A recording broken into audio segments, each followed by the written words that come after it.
अस्सलाम वालेकुम जी, कैसे हैं आप सब। उम्मीद करती हूँ कि आप सब ठीक होंगे। आज मैं आप सबके साथ करेले की सब्ज़ी बनाने का ऐसा तरीका शेयर करूंगी कि करेले कड़वाहट के बगैर इतने मज़ेदार और लजीज बनेंगे कि बच्चे भी उंगली के चाट चाट कर खाएंगे। सबसे पहले मैंने यहाँ पर 3 पाव यानी 750 ग्राम करेले लिए हैं। करेलू के ऊपर से हल्का हल्का सा छिलका उतार कर इनको इस तरह से काट लिया है। अब करेलू पर 2 चाय के चम्मच नमक डालकर अच्छी तरह से मिक्स करें और 1 घंटे के लिए रख दें। 1 घंटे के बाद आपने करेलू को पानी के साथ अच्छी तरह से धोकर टोकरी में डाल के रख देना है।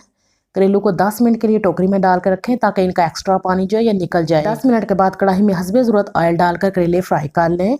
करेलू को आपने तेज़ आंच पर फ्राई करना है। जब करेले अच्छी तरह से फ्राई हो जाएंगे तो इनको प्लेट में निकाल कर साइड में रख दें। कढ़ाई में थोड़ा सा ऑयल ज़्यादा है, इसमें से मैं थोड़ा सा ऑयल निकाल कर साइड में रख दूंगी।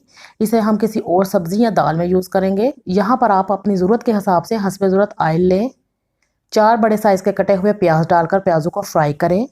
प्याजों को 2 मिनट फ्राई करने के बाद 3 बड़े साइज़ के कटे हुए टमाटर और 3 कटी हुई सब्ज़ मिर्ची डालें। नमक इसमें डालेंगे 1.5 चाय का चम्मच, सफ़ेद ज़ीरा 1 चाय का चम्मच, कुटी हुई लाल मिर्च आधा चाय का चम्मच, धनिया पाउडर 1 चाय का चम्मच डालकर अच्छी तरह से मिक्स कर लें। जब टमाटर जो है ये सॉफ्ट हो जाएं तो 1 चाय का चम्मच लाल मिर्ची डालें।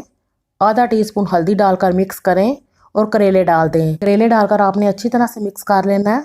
अब चूल्हे की आंच को हल्का दम वाला करें, कढ़ाई को ढक्कन के साथ कवर कर दें और 10 मिनट के लिए करेलों को दम पर रख दें। 10 मिनट के बाद 1 टीस्पून गरम मसाला पाउडर डालें। हस्बे ज़रूरत सब्ज़ धनिया डाल दें।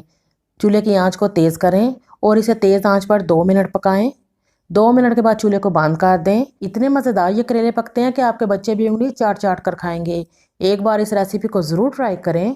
वीडियो अच्छी लगे तो लाइक कर दें, चैनल को ज़रूर सब्सक्राइब करें। अल्लाह हाफिज़।